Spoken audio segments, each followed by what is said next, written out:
Major Mohammed Ali Shah is also live with us on the broadcast.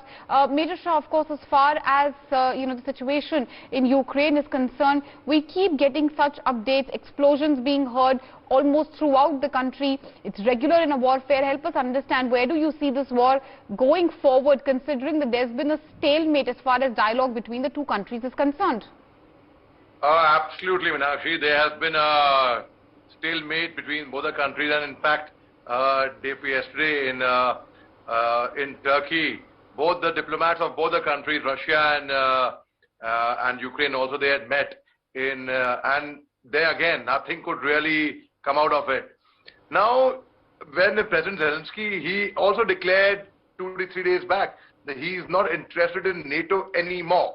But imagine, had he given this statement 2 weeks earlier, then this whole issue would never have taken place in the same place.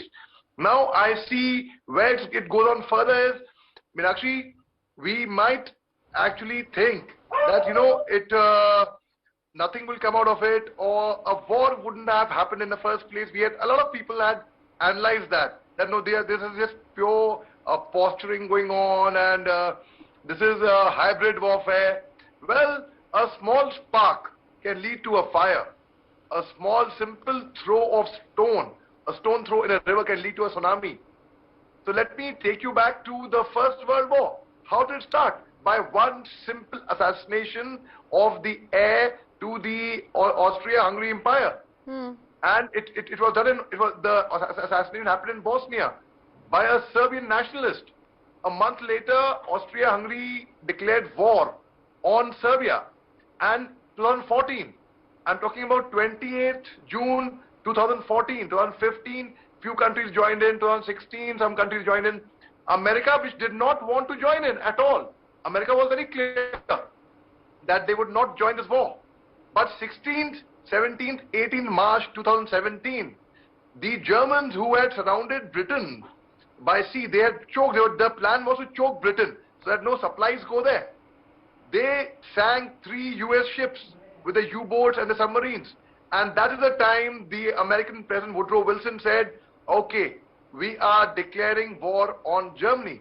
And that is how the first war, and it became bigger and bigger. And again, are you trying to say that, these allegations, even though they're unsubstantiated from either side, can only end up escalating the situation, considering what we need right now is for everyone to take a step back?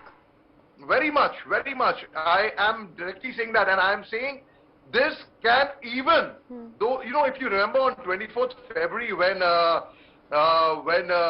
Russia attacked Ukraine, at that time, Third World War was trending on Twitter. In fact, there is an African politician who has said that the Third World War would be good for his continent. Oh, how silly is that? Anyway, but he did make a remark like that. He received a lot of flack also on that. Former Vice President of America has said that we are on the verge of a Third World War. The Queen of England wrote a letter in 1983 at the peak of the Cold War, where she described the incident of 1939, where she and her sister, how they survived the Second World War. And they hope that the Third World War does not happen. That letter was made public in 2013. So, if I take you back to 1st September 1939, when Germany had attacked Poland, but then Germany had to bite the dust ultimately. Yes. That's a different thing. So, history point taken for now. Thank you, Major Mohammed Shah, for joining us on the broadcast.